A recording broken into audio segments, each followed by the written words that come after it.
Oi, this is the Profanity Gnome, and I'm here to tell you that if you're under 13 years old, fuck off this video! Get the fuck off YouTube! Get your mama to get your dad's cock out of her ears and actually be a parent! This is for adults only! And for everybody else, enjoy the video.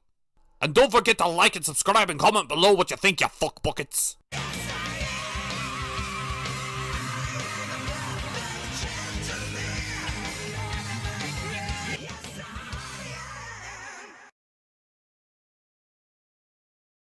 I love being on fishing duty.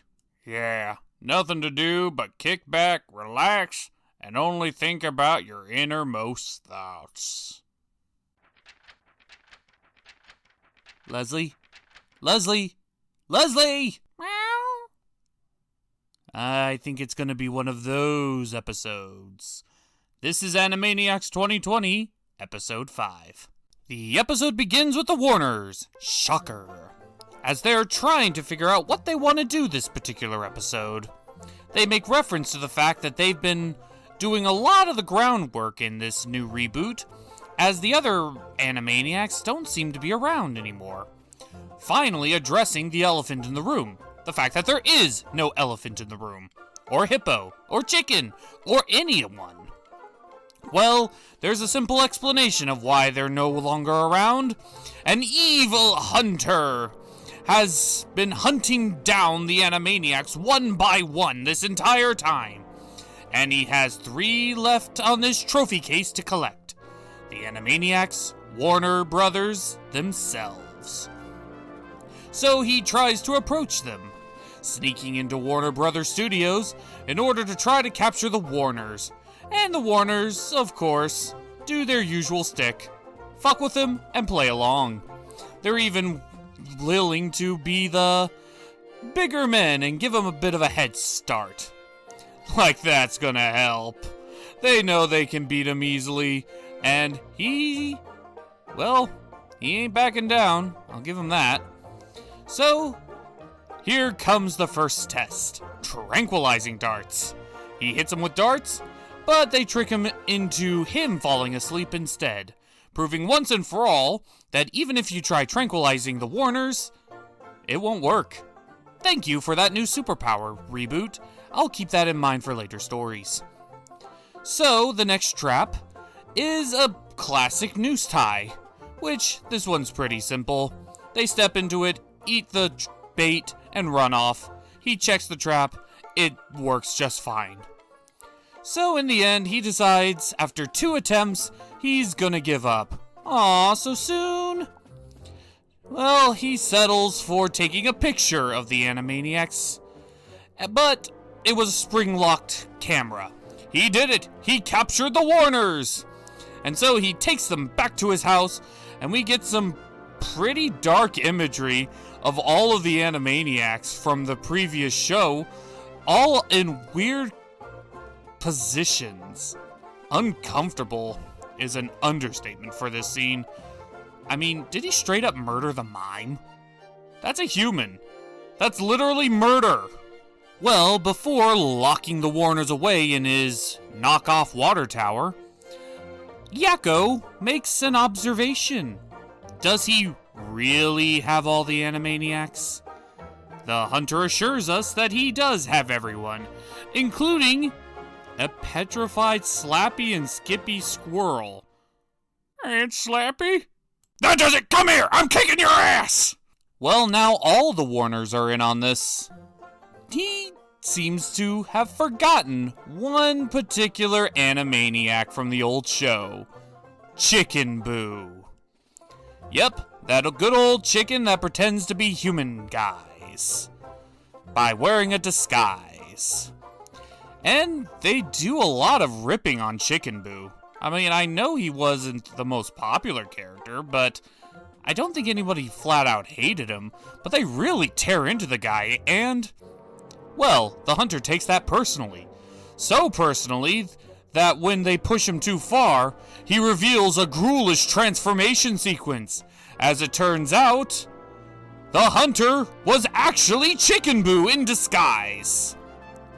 Who'd have guessed? And a great call out. finally, we get to see the costume from the point of view of the people watching, not from the observations. Well, apparently, the reason Chicken Boo did all this was because he wasn't invited into the old show, and he felt cheated, so if he couldn't be in the reboot, no one could. But don't worry, he clucks off, but not without getting a bit of comic retribution. For when Chicken Boo walks off into the sunset, it's not a pretty picture for him.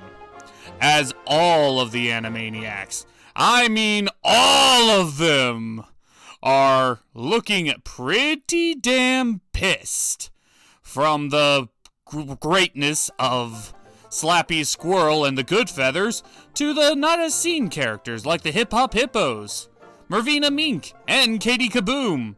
And they all have one target. Realizing the oh shit situation he's in, he clucks off with all the Animaniacs chasing him in tow. This was a good episode. This was pure Animaniacs through and through. Pure fun from beginning to end. And while I enjoyed this half of the episode immensely, there was something strange about it. Something mesmerizing. Something familiar. Like I've seen this exact setup before. For the majority of you who don't know what I'm talking about, this is Bonkers. He was a star of a TV show that lasted only one season, literally from 1993 to 1994 before it was pulled from the air, though they still had a lot of reruns. Bonkers is what I consider the Disney ripoff of the Animaniacs. I mean, the designs are there, but you don't really need to know about that. That's not the argument being stated here. No, but I do remember distinctly that there was one episode of Bonkers that they would just repeat constantly, about a dark, sinister, evil toon named the Collector, who was going after Bonkers and the original cast of his old TV show, collecting them, if you will, hunting them down, so to speak, trapping them in ice, and keeping them in his evil secret cave, leaving Bonkers, the main star of the show, last to be collected. But then a secret is revealed about the villain, that he's actually somebody else in disguise. And then the episode wraps up from there. Now, I'm not saying that the Animaniacs ripped off this cartoon, but there is a lot of similarities between the two plots. Both of them star a character who is from a famous TV show in their universe, and some asshole is collecting the characters and cast members, whether it be for hunting or other purposes, and then it turns out that the evil cartoon character collecting them is secretly somebody else in disguise. And overall, the Animaniacs did the premise better, but this one technically did come out first. I just wanted to throw that one out there. It's a probably nothing, but still something. Okay, I just got done scrubbing the barracks, and what are you guys doing? We're on fishing duty. Do you want to join us? Wait, you're serious? You don't mind? Nah, buddy, pull up a pole. You have to forgive my skepticism a bit. Not many people are just so welcoming of my appearance, and given my past mistakes. You're thinking too much about it, dude. Just sit back, relax, hang out with some friends, and just think about all the good times.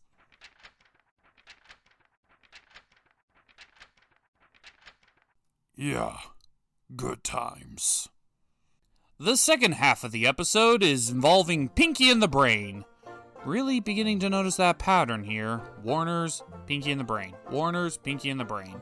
I mean, that's all they got. They could easily bring back the old characters if they wanted to. Fuck, we saw them all in the previous segment, but that's neither here nor there at this point in time. Any rate, Pinky is decidedly absent, as Brain is in a high-speed pursuit by the Chinese mafia and Akuza. Apparently, he's come up with the ultimate plan to take over the world, but he can't do that while being chased. So he informs Pinky of his entire plan. I'm not entirely sure why he would think Pinky would remember it. But by the time he's finished, he crashes and suffers a lot of brain damage. By the time he wakes up, there's no time to lose. He's got to enact his plan. But there's one tiny problem. He hit his head. He has amnesia. He can't remember his perfect plan. So what's the Brain to do? Well, he decides to go snooping in the NSA, since they monitor everyone's phone calls. And since he explained the plan to Pinky, obviously they have a recording of that plan. All they have to do is steal it. So now, he goes off to Moscow, Russia in order to enlist the help of Edward Snowden, a guy who blew the cover on the NSA's actions in the past, and is currently hiding out from the feds. Brain makes a deal with Snowden. In return for giving him access to everything he needs in order to infiltrate the NSA, Brain has to get a plant that Snowden left behind. Apparently, this guy is an agricultural enthusiast, and Brain agrees to this simple request. So Snowden arms them with everything they need to infiltrate the NSA headquarters. They go through a bit of funny slapstick and comedic moments until they enter the server room. Brain logs in and hacks it in order to get his recording out of the system. But they get caught and are forced to retreat. But they haven't gotten the plant yet, and Pinky won't move on until they rescue the plant. Brain is unamused, but they get the plant. Just to appease Pinky, they go through a high-speed pursuit chase, and Brain uses the power of the NSA in order to fool the guards and cause them severe emotional trauma in order to get out of there with everything intact safely. And thus, they make a clean getaway. They meet Edward Snowden in an alley where they reunite him with his plant. And thus, everybody wins, right?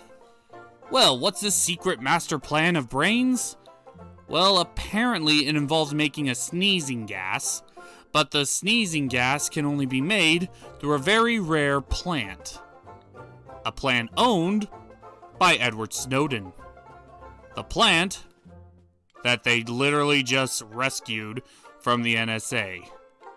So before Brain has time to realize his mistake and pulls back, Snowden is already gone and probably going to make sweet love to that fern. Yeah, that's a weird face.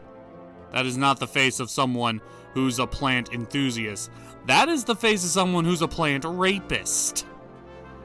Well, regardless, time to prepare for tomorrow night, as they prepare to take over the world. So, do you think that we'll catch anything good? Doesn't matter if we catch anything good, this one will eat anything. I once ate a tire on a dare. And you also ate my homework that one time. I would imagine that eating a tire would be more precedented than eating your homework. It was a planetary model of our solar system. Meow. Pluto tastes like cheese. I have met some weirdos in my time, but you guys take the cake. You're drooling. Looks like someone's a little embarrassed. I'll lay off. So, what was this about cake? Well, the episode ends with a very bit of unusual comedy. It's entirely shot in one direction.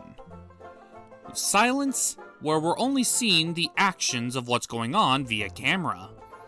No shaky cam here, it's all just one long tape. So, what's it about? Well, we see Ralph in his daily routine. And this is a pretty funny episode because it ties into an earlier comment that the Warners made in the episode prior. Apparently, they get a visit from the props department. The Warners wanted to play with the props It's a bunch of horror movie stuff, but as it turns out, one bit of props in there was the real deal, and a vampire gets turned loose on the Warner Studios. We never see the havoc that he wreaks, only the Warners preparing for him. Laying trap, laying bait, and when the vampire comes a-knocking, they come a-stalking. They try to X off the vampire, but he's too strong for their usual methods. So, what do? They pull out the garlic breath, defeating the vampire, chasing him away, and Ralph, who was there the whole time, for a full day doing nothing but napping, wakes up to find himself covered in blood. But don't worry, it's not his blood. And that was Animaniacs 2020 Episode 5. I gotta admit, this is the first time in the entire reboot that I feel like I'm watching the Animaniacs, and not just them going through the motions. The Warner half of the episode pointing out the obvious, their reboot, that none of the original cartoons are there, and even though it did remind me a lot of an older cartoon, I don't think there's any real connection other than similar plot ideas. I truly believe they had their own intentions in mind. But the similarities is still there. But that episode does bring up a growing problem that I've noticed. The Animaniacs is a show that thrives on having lots of different cartoons, lots of different stories, lots of different elements that are all working together. A show like Animaniacs is like Looney Tunes, but the only cartoons they show is Wile E. Coyote and Bugs Bunny cartoons. No Daffy Duck, no Porky Pig, no Sylvester and Tweety, just Bugs Bunny and Wile E. Coyote. That's it. They have all the same characters, but Bugs Bunny isn't allowed to work with anyone outside of a few random throwaway Looney Tune oddities, while Wile E. Coyote and the Roadrunner are pretty much the exact same setup. That kind of setup depriments on a show like Animaniacs. And seeing an episode where they finally show all the other Animaniacs, Hip Hop Hipsodes, Button and Mindy, Mr. Skullhead, the Mime, Katie Kaboom, the Goodfeathers, Mervina Mink, Slappy and Skippy Squirrel, and the rest of them, it really does feel like this isn't the Animaniacs. This is just Warner's and Pinky and the Brain. Warner's and Pinky and the Brain. But I'll get into a solution for that later, in a later episode.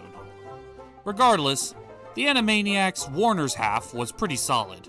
Pinky and the Brain was pretty standard stuff for a Pinky and the Brain episode. Nothing really groundbreaking or milestone.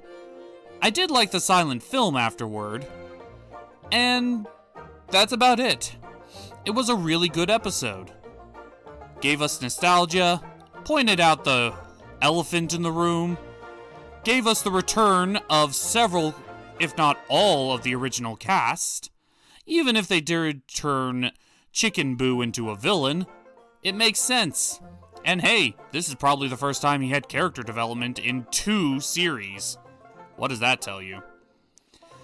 But regardless, it was a good episode, way better than the previous ones. And it does renew my faith that the Animaniacs reboot is a winner. So without further ado, this was the Cartoon Gentlemen, the organizers of chaos. See you next time. So explain to me again how this happened.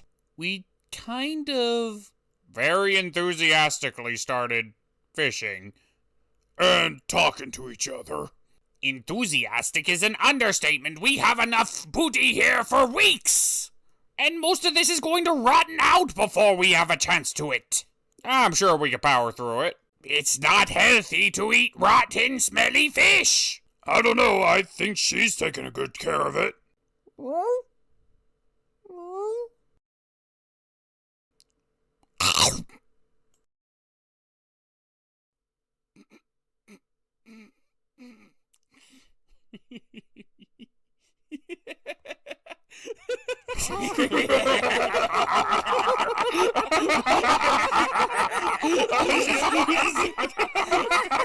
What on earth are they all doing down there? It looks like they're just having fun with fish, my queen. Ugh, positively barbaric. Wouldn't you like to join them, my queen?